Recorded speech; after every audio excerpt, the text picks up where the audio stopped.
I'm sure you're familiar with analog horror. It's dominated the internet horror landscape for pretty much the past decade. But as the years have gone on, despite a few standouts offering a fresh, effectively scary approach, the genre became bogged down by countless overused tropes and low-quality clones. There's no denying it's lost the cultural dominance it held for so long. However, in its place, a new genre has been quietly rising to overtake its throne. Digital horror trades out the CRT's cosmic threats for an old internet aesthetic and a much more raw, emotional approach to horror. This genre holds so much creativity and deeply unnerving works, but will it fall to the same fate as its predecessor? Well, today I want to take you through some of its most standout series to find out just that and show what this genre holds for the future of internet horror.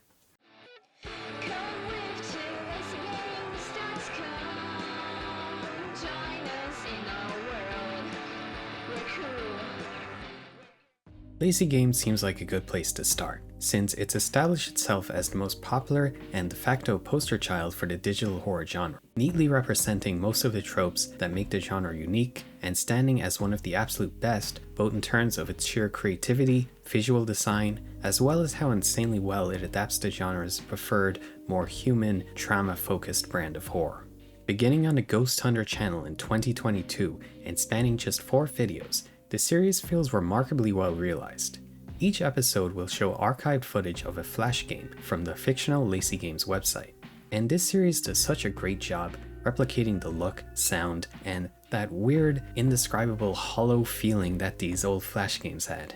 Which is pretty cool, but what really makes it is how well that aesthetic complements the kind of story Lacy Games is telling. Each video starts with recordings of the charming, nostalgic, fictional flash game, before devolving into a depraved distortion of itself by video's end. The third entry of the series is easily my favorite. It's initially framed as a recording of Lacy's Pet Shop, a very cute, innocent pet grooming game. The first customer wants their dog washed and their fur trimmed. Another asks us to give their bird an emo makeover. But these requests progressively get more uncomfortable, with the fourth customer asking for this. Give me one of those hamsters with a long neck. A long neck. You can see the cursor of the person recording hesitating, and the music becomes just slightly distorted, but ultimately they go through with it.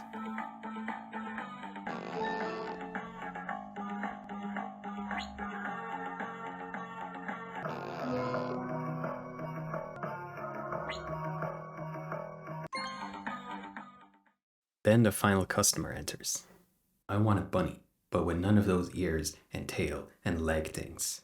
They're distracting. This time, Lacy is visibly disturbed by the request. The audio speeds up and the screen cuts just before the scissors reach the poor little bunny, returning with it looking like this. And I just really love how this whole segment is portrayed. The authentic, comforting feeling it begins with, and how it captures that very specific how to draw anime-ass art style so many of these games had, which can be so easily morphed into something so uncanny without needing to break its art style, and the way the sound design is used, making the whole thing so tense. It makes for a very effective, creepy, off-putting atmosphere, perfectly setting up for just how crazy this video gets after. Another great aspect of this series is the in-universe justification it gives for why these games are so messed up. Seemingly the games were developed by 2 long-separated friends, Rocio and Grace. Grace, being the main developer, just wanted to make a normal, wholesome flash game, but without her knowledge, Rocio would add in all these twisted, secret segments we see throughout the series. From my own interpretation, I believe Rocio saw Lacy as a mirror for herself, both a happy delusion she projects onto, yet at the same time she's unable to keep that alive, and her own truly horrifying trauma seeps in from beneath that shallow delusion, which she also expresses through Lacy in these hidden horrific Easter eggs. It's really cool how as the series goes on, through the symbolism in these games, it ends up painting a very vivid image of who Rocio is, her worldview, and what turned it so dark. You get the sense part of Rocio resents the idealized view of reality and girlhood these kind of games tended to portray, and the distortions she injects into them shows a kind of harsh reality for the people playing. A makeup game showing harsh beauty standards that she experienced, the cooking game showing the stress and abuse of real bad jobs. and the most prominent and disturbing being the aspects representing Roshio's own traumatic childhood. Probably the most viscerally upsetting would be what we see in the Lacy's Diner game video. It's one of those basic put the ingredients in the bowl and serve the customers in the time limit sort of deals. But the video shows that if you manage to fail the cooking minigame, Lacy's restaurant will be shut down, and the innocent world will start to rapidly deteriorate, along with her own mental state and happy exterior, culminating with this completely eroded, filthy mirror of that same minigame. Lacy herself is literally falling apart, and the ingredients are all replaced with various gross things. But this does become truly hard to get through once you realize each one of those items is representing an aspect of her, or more likely, Roshio's real-life childhood. Here we learn of her uncle, and each item gives a view into the depraved way he had treated her. For example, clicking on these cigarette butts, you can find this. These moments were hard to forget, because they were super glued from my heels to my thighs, and not even the strongest bird bee couldn't peck it off. The smoke tinted me in grey forever, and it makes me tear up so much I almost cried in front of him once. Never again. As well as that, we get even more disturbing items and descriptions that paint a very clear picture of the depravity of her uncle's abuse. Broken glass, drugs, and used condoms, with many of them being far more depressing than the one I just read. Lacy's game does not shy away from portraying its absurdly heavy themes with a brutal, blunt honesty, but it never feels like it uses those topics for some kind of cheap shock value. Perhaps more remarkable in the context of internet horror than how deeply these descriptions hit would be how tasteful and non-exploitative they feel.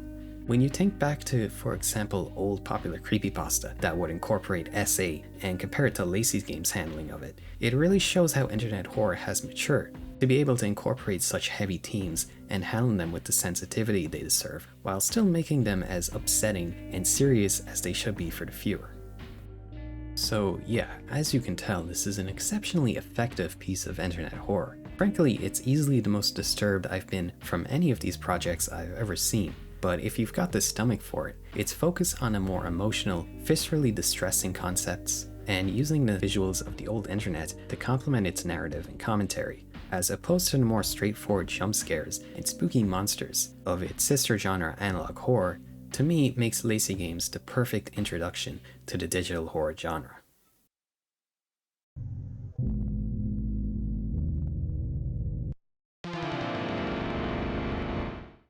Fazbear Toddler Fun released a whole 2 years prior to Lacy's Games, before the distinction of digital horror was really solidified.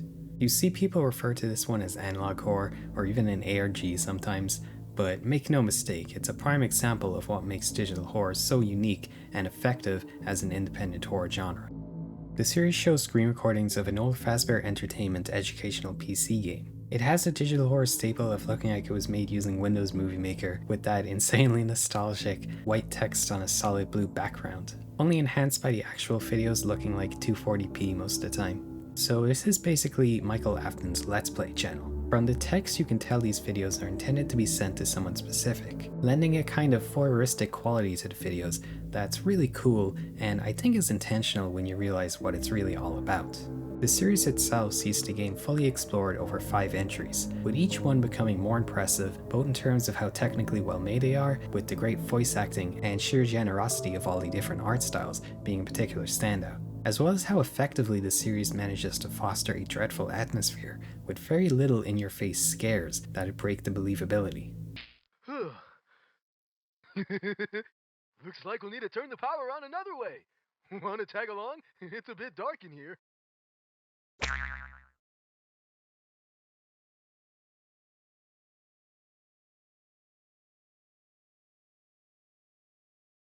Chili. Red. Cereal. Derby. The whole low-budget PC game idea is such a great framing device that can be twisted so believably. Its unstable state at first could be brushed off as merely a poorly made, unfinished game, but as the series develops, it almost seems like the characters are speaking directly to the player. Which, I mean, it is obviously. This is a Fnaf project, of course the game is haunted. Now, I will say this kinda has the same trap as most FNAF-based projects, where to understand what's going on, you need to have knowledge of the actual FNAF lore, at least of the first 4 games, but that's not to say it's a straightforward retelling either. This series seems to be its own distinct narrative, with a specific focus on the bite victim. To me, the peak of the series comes in the 3rd entry, which is mostly made up of what's titled Stranger Danger PSA, an animated PSA by Fazbear Entertainment, which is just so cool. First off, it's like unreasonably well written and acted, and the art style is clearly meant to emulate Scott Cawthon's own 3D movies he made before becoming a game developer, which is honestly genius. The dialogue and the 5 kids we follow are extremely fun and charming too. It's even legitimately funny at times. I can't believe I'm sneaking away from my parents like this. They're gonna be worried sick. If I were them, I'd be the happiest I've ever been in 13 years. To the point you find yourself growing attached to them through its 10-minute runtime, which only makes it all the more distressing when the stranger shows up, trying to appear friendly but clearly having some ill intentions. 5 children, a creepy guy wearing purple, you can probably imagine how things end up for them. Shame I couldn't get the rest of those brats to come, but you two will do perfectly. What's going on? What are you gonna do with us? That's something you're gonna have to find out. Overall, this series just does a phenomenal job of taking the framework of those first 4 FNAF games and elevating it to this emotional, legitimately scary experience. The way it portrays the bite victim, especially the scenes near the end where we finally see a spirit speaking directly to the player, through the stilted framework of a PC game that would have been made for a kid his age, but it's become broken and twisted just like a spirit. It makes for some very powerful, unnerving moments, while also justifying why the game acts up in the way it does. It shows that when all the elements work together and support each other like these first 2 series do, digital horror can reach these incredibly emotional, much more deeply unnerving heights that really sets it apart from previous internet horror genres. Make sure you don't tell Lola. Make sure you... Well, what are you waiting for? Let's go! CheezKids Archive has the same style setup as Lacy Games, being an archived footage of an old-ass Flash website hiding dark secrets beneath. But I'm sorry to say I really did not like this one. I was a bit confused with how much I loved the other series we're covering today, and when researching for this video, CheezKids was a series that came up again and again as one of the absolute best regarded of the genre, so it's fair to say I came in with high expectations. No doubt the first thing that'll strike you about this series is how you can't see anything. The footage is like sub 140p, super blurry, and that opaqueness carries to the series' narrative as well. Let's look at the 4th main video of the series, Found Footage Birthday Minigame. Watching this series, it does become a tad monotonous with how it executes its scares. The video itself is made up of these long, extremely basic gameplay segments that are only broken up by the same exact glitching out effect where assets disappear or repeat across the screen while the sound effects start randomly repeating, and it's the exact same every single time. Instead of varying up how they're done, this is just continuously amplified to the point where these scares just become obnoxious. The most absurd part is there's this voice call that is pretty important to the plot, but it's like corrupted and compressed so much that it like... I guess I'll just show you, but major warning for headphone users.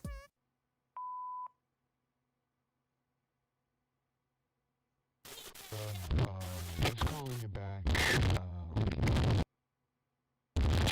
You know, we're here at the studio right Oh my god, dude. This shit is not scary or unnerving. It is just physically painful to listen to. And near the end, the exact same scare is repeated again, and the same repeating texture is scare I'd already seen a dozen times in this very video, but this time it's a spooky stretched face.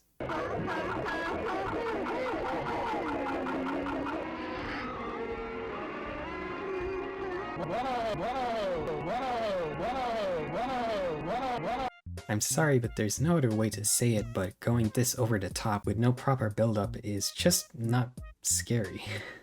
Because in between the scares is what makes up most of this series, which is really long segments of the super blurry gameplay footage that doesn't really stand as anything on its own. It's way too vague with the plot insights it gives, if there are any at all, and feels like it's just filling time to get to the spooky moments, but at the same time does nothing to connect to or give weight to them. As for the narrative, a lot of the time there'll be these hidden messages that, thanks to the video's quality, are literally impossible to read, and you have to go to like their Instagram page or website to read them. Which is a little cool conceptually, even if I personally think it'd be better to use the outside media to expand on what's in the videos rather than purposefully kneecapping them like this. As for what you find if you do get through everything, there's a mystery over the site's developer disappearing and the rest of the dev team also going missing, with them seemingly haunting the game, I think, which is why all these crazy glitches keep happening. And I don't know, it just feels very by the numbers for this kind of story. So going through all this just to get such a basic plot I've seen countless times in other horror series kind of leaves a bad taste in my mouth. Like, by the time you get what's going on, it's kind of like, that's it? Basically, I feel like it gives some context to the scares, but doesn't justify their lazy execution or make them any more effective. I do think the visuals are effectively unnerving with how low quality and childlike they appear, but then you remember in the story there was a whole ass team working on it, so it makes it feel unrealistic with how amateurish everything is. It just feels like there's a huge disconnect with what the story is telling us is going on and what we see in the videos. I feel like with previous series we looked at, although there are similar moments to the scares in CheezKids, there's a ton of variety with how they present their scares, and they also understand just making something louder does not automatically make it scarier. They have a build-up to their scares, a sense of escalating tension and intensity to them, or an emotional context that brings more complex reactions, like disgust or pity from the viewer, rather than just going back to the exact same well over and over, becoming less effective each time. I hope I wasn't too harsh there, but that is just my opinion, obviously. Like I said, I know a lot of people do like this one. Maybe it's just my own taste. To be honest, I'm not a big fan of ARGs. But if you're a big CheezKids fan, you can let me know why you like it in the comments.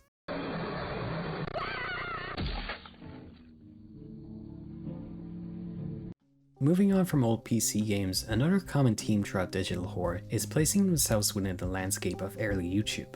I think we can all remember times when we were kids falling down a weird rabbit hole on this site back in the day, seeing things you weren't supposed to, scary videos that had seemed so intense to a young mind that the feeling sticks with you even today. For such a universal experience, I think it makes for a perfect base to create an effective piece of horror.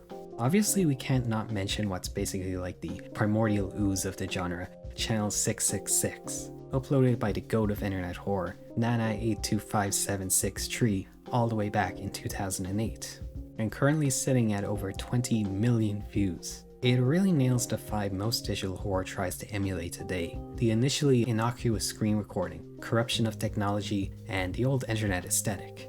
Even though I guess it would have been the modern internet when this video came out. It's a supremely well-made visual art project. We see the video's protagonist enter 666 into YouTube's URL and refreshing the page countless times till the site itself starts to erode into this insane, fleshy, burnt, satanic version of itself, finally allowing entry to Channel 666, hosting these disturbingly similar, hellish, incomprehensible videos that almost seem to blend into one with the corrupted website, culminating with YouTube and PC itself glitching out and trapping them in the hellscape as we see their mouse start to freak out, moving the screen along with it, creating this awesome sense of helplessness and desperation to escape, until... Yeah, it's pretty awesome and honestly holds up insanely well today. I can imagine a lot of the series we're going over in this video would cite this as a big inspiration for them, and you really couldn't ask for a better grandfather to the genre. Another early example of digital horror worth to mention is definitely the iconic Petscop. Now, I feel like this is in the top 6 or 7 most popular internet horror series ever, and it's been covered to death with dozens of multi-hour retrospectives, so I'm not going to go very deep here. It is very cool how it's essentially a Let's Play series of a game that doesn't exist, having a very similar feeling to those awesome video portions of Bend Drowned. And I always liked its purely atmospheric approach to horror. The fear coming from slowly piecing together the dark mystery within it, and just how eerie and empty the game feels, with the look of a PlayStation 1 game lending itself really well to that aesthetic. That Let's Play framing device is one that a lot of digital horror series use. It works really well in lending realism to the whole thing. It elevates it from just a spooky fan game to a very immersive, a kind of relatable experience, letting you suspend your disbelief and so easily feel like this is real. That really captures the unfiction spirit that's at the core of most great internet horror. The YouTube Trojan Archivals of 2011 is one of the more popular one-off digital horror projects that's a pretty fun take on the whole corrupted YouTube concept. It opens with basic text explaining how YouTube became unstable in January of 2011, with very few able to access the site, but those who could reporting that the site had become infected with something like a virus that would corrupt the videos uploaded. It's pretty cool as a believable setup given YouTube has been hacked before. Going on to say after the site returned to normal, YouTube quickly deleted all these infected videos. And we see 3 recordings of people who managed to archive some of these videos. The first is pretty cool, showing a screen recording of YouTube as it's breaking apart. It's almost restrained enough to be believable. Apparently it also included an archive to this image, which turned out to be a evil version of the YouTube logo. The second is someone recording that old, supposedly haunted Japanese Kleenex commercial on their old handheld camera, which starts to glitch out, becoming increasingly cursed. This one's pretty well done, the effects are nice and it's pretty creepy, but I do find it pretty funny how much the cameraman freaks out when the YouTube lady screams at him.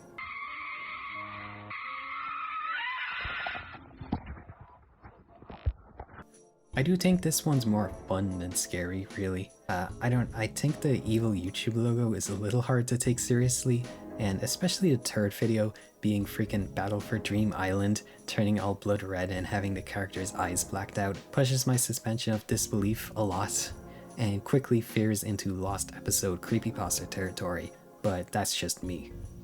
I very much admire the creativity and just the whole concept being so cool.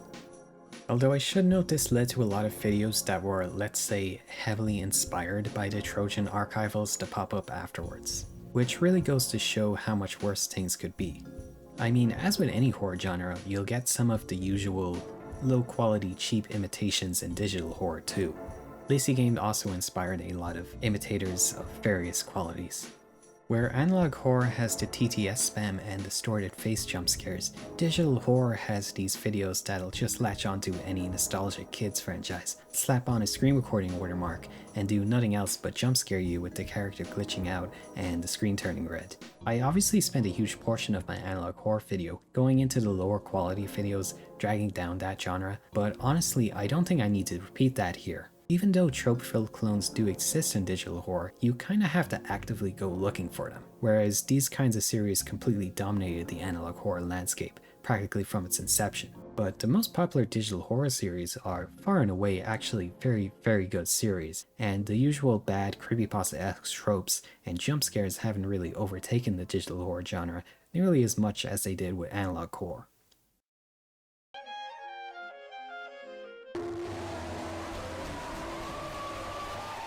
Zajcu37 Archive is truly an enigma, spanning 17 videos and starting just last year. The channel is a faux archive for deleted videos by the very real old Fnaf SFM channel Zajcu37, only these re-uploads have some strange alterations.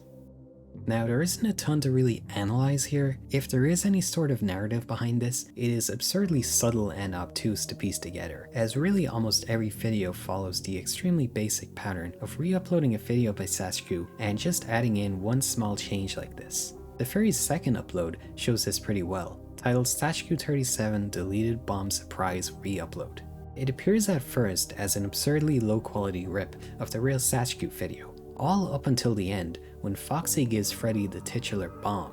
In the original, we just hear an explosion off screen and Freddy comically chases off Foxy. But in the archive version, after the explosion, we get this absolutely gnarly shot of Freddy exploded into gory chunks with his blood covering the wall. All the while the same cheery music continues on, and it just holds there, making you stare at him for like a solid 30 seconds. The sheer bluntness of how violent it is and how unceremoniously it appears, and especially the way it stays on screen for so long with that music, is legitimately pretty spooky. But then we go to the entry titled SFM Fnaf New Night Guard 2 Re-Upload by Zajcu37. This also has a unexpected, shocking alteration at the end of the video, but this one is more...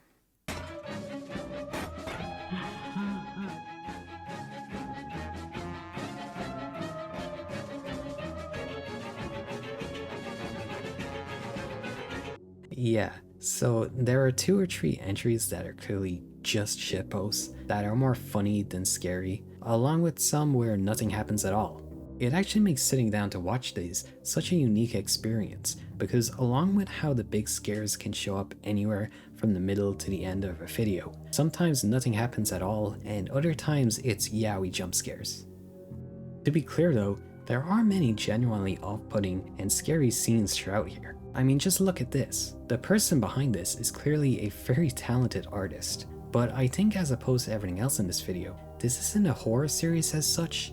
It feels like some kind of postmodern thing, which just so happens to include a lot of scary stuff, but also can be really funny or purposefully confusing just for the sake of trolling the viewer, who believes every creepy internet thing has to have some kind of grand overarching lore. Maybe that's meant to criticize internet horror in a way, maybe it's criticizing Zajcu himself, or maybe it's none of those things, and the creator just made this for the sake of making it because he thought it would be funny.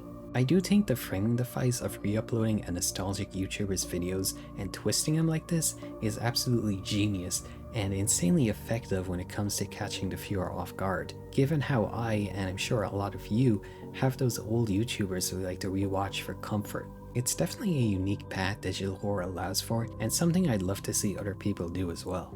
So Zajcu37 Archiv stands as a fully unique entry to the world of internet horror that is, despite, or maybe just as much because of its quirks, worth your time as much as anything else in this video.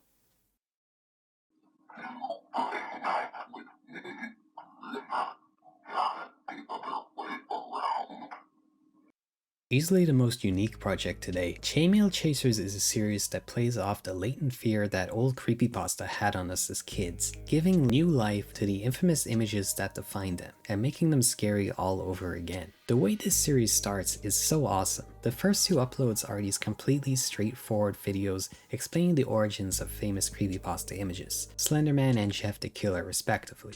It has the typical digital horror format of 4x3 old internet style production and narration through text on the screen. Only there are some small changes to the history presented, as if they come from a reality slightly offset from our own, reaching its crescendo in the 3rd video going over the Smile Dog image origins. This time, the channel throws completely into fiction, where the narrator finds a previously undiscovered version of the Smile Dog image, eventually leading to her coming into contact with a fellow Smile Dog enthusiast named Arthur, who links her to a 2002 Something Awful thread hosting what appears to be the true, original form of the Smile Dog. Things really taking off after she makes the mistake of saving it to her computer.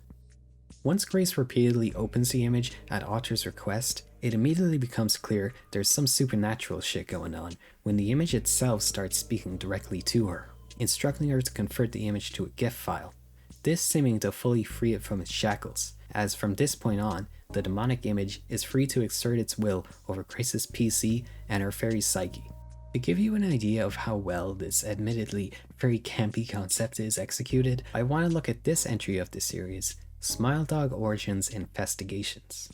Here, Grace, now fully accepting the absurdity and gravity of her situation, attempts to bargain with the Smile Dog image, but it doesn't go so well. Jesus Christ.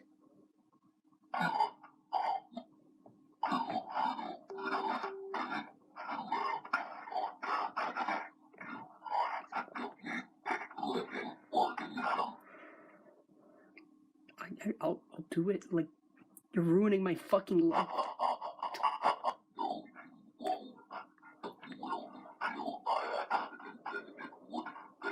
Is there any way I can get you out of my head? Jesus Christ. Jesus Christ. Stop. Stop.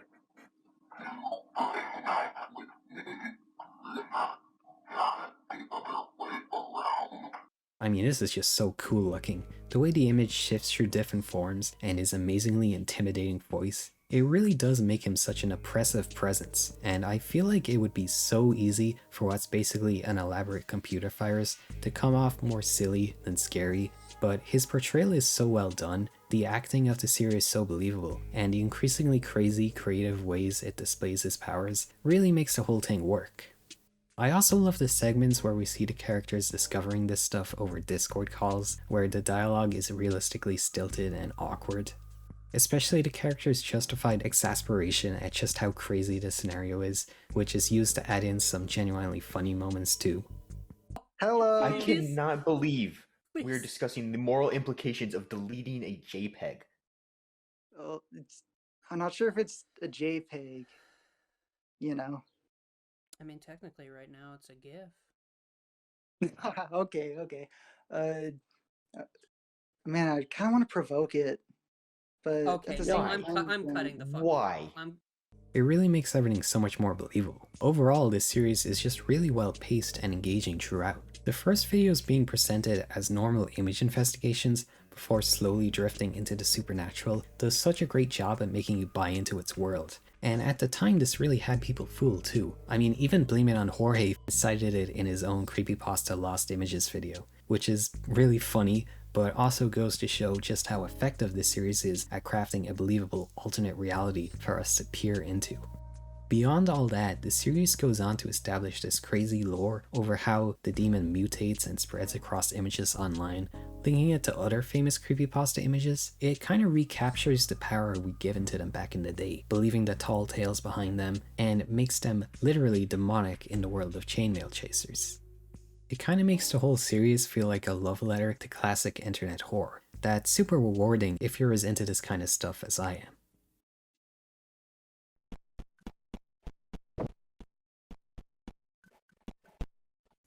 Another consistent theme throughout the digital horror genre with a quick mention are those based off of nostalgic games.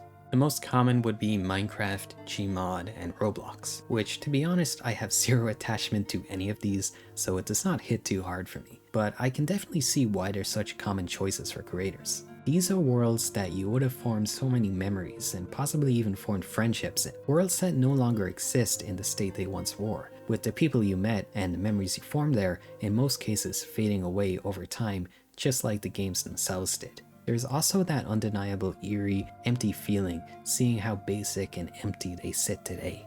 Brandon Works is probably my favorite of this subgenre. The channel follows Ollie, who explores the old Roblox world made by his friend Brandon, who had suddenly gone permanently offline 1 year ago. What's interesting is it becomes clear Brandon is using Roblox to create a mirror of his real house and worrying home life. Basically, as the episodes go on and the worlds become more accurate, off-putting replications, it seems to paint a picture of Brandon's family had been raising him into some kind of cult. It's a very unique concept for a horror series, and the way it's told feels extremely fateful, not only to old school Roblox, but also how kids would react to that kind of thing. You get the sense Ollie doesn't really grasp the gravity of Brandon's situation, and what those worlds represent, and it makes the whole thing even more tragic, as we're slowly piecing it together.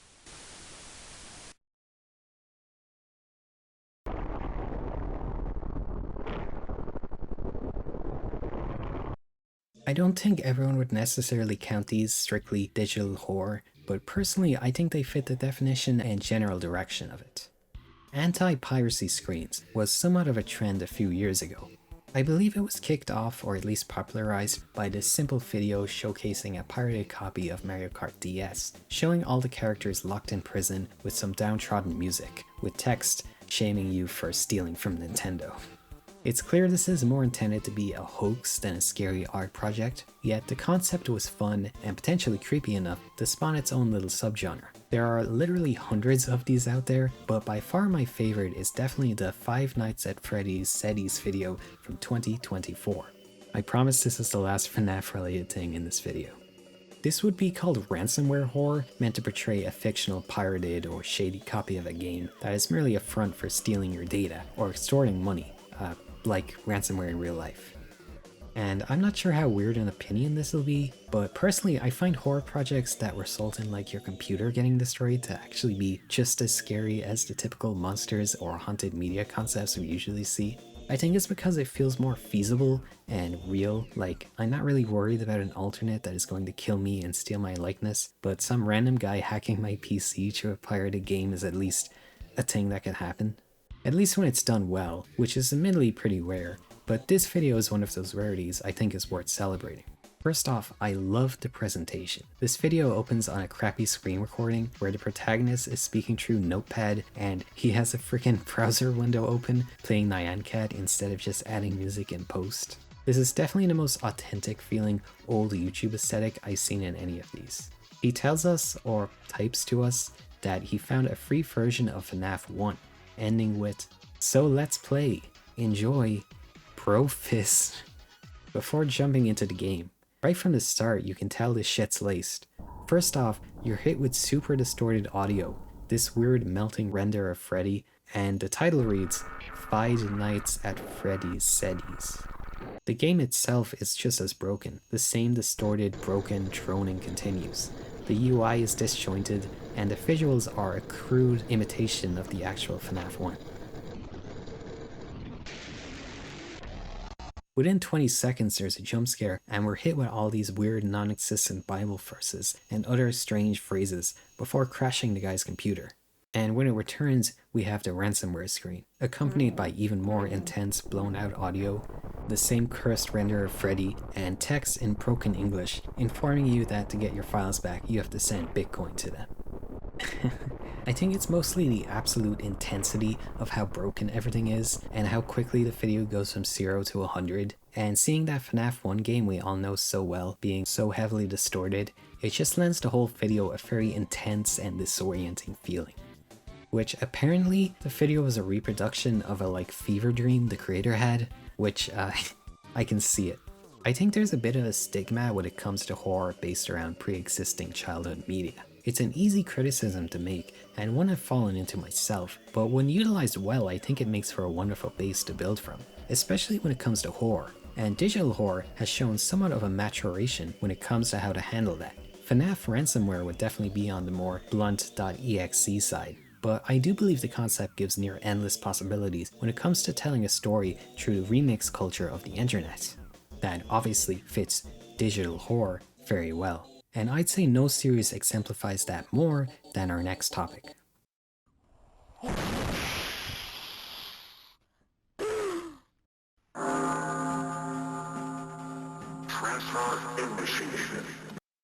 The June Archive is a series that initially presents itself as a channel archiving famous old Flipnote animations from the discontinued DSi Flipnote Hatena program. What's cool is the series takes real, old, famous Flipnotes and alters them to fit its horror narrative. As you go through these corrupted Flipnotes, a narrative starts to surface where you realize all these old Flipnote characters are like living conscious beings inside the DSi servers. And the world they inhabit is violently being erased on the date of May 2013, the date the real-life DSi Flipnote program was discontinued. All the Flipnotes living in this Hatena city, which is being absorbed into this giant cat clock creature. The motif of clocks show up all throughout the series, and it's very clear there's a theme of time running out and moving on from the past throughout the series. Some of the characters within the Flipnotes are aware of the situation and desperately cling to life, and the most interesting to me is the midpoint of the series when we break out into the real world for a few episodes. Now, everything here is my own interpretation from watching this section, so I'm not sure how accurate I'm being lore-wise, but we started seeing what I believe is a representation of the series' creator. We see he's working with Fuzz, the channel's mascot, and also maybe sort of antagonist. Isn't nostalgia just the worst? You get these warm and fuzzy feelings inside for a bygone era that slowly fade and crumble into nothingness as you realize that the good times are behind you. You can't go back! But what if you could turn back the clock just a little bit? What if you could change a thing or two? Fuzz is awesome. The creator walks outside and we see how the clock cat's all-consuming influence is leaking through to the outside world. Here he comes across a kid that I think is supposed to be representing a young version of himself on his DSi enjoying Flipnote, representing his desire to cling onto the past. Listen, ignoring the present won't bring back the past. It's tempting to imagine that nothing has changed, to remain asleep, but you need to wake up. This dream has to end. His younger mirror rejects him, choosing to remain trapped within the fantasy, and in response, he does this.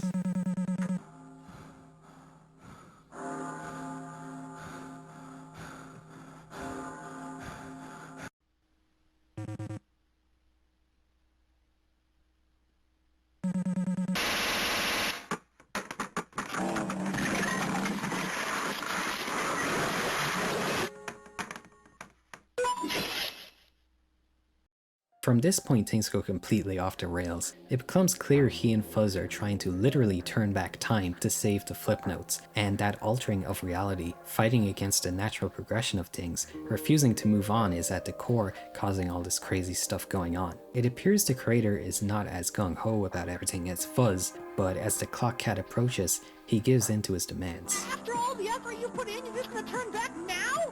You and I both know that there's more to this thing than just stupid flip notes! Someone who wants to watch flip notes doesn't need to know the workings of a time machine! If you want to reconsider, now's your chance, pup! All the time you need is right at your fingertips! Just reach within yourself and take it! I believe turning back time just as the servers close, essentially soft resetting the series, as after this we return back to Flipnote City for the following episodes, inside the DS.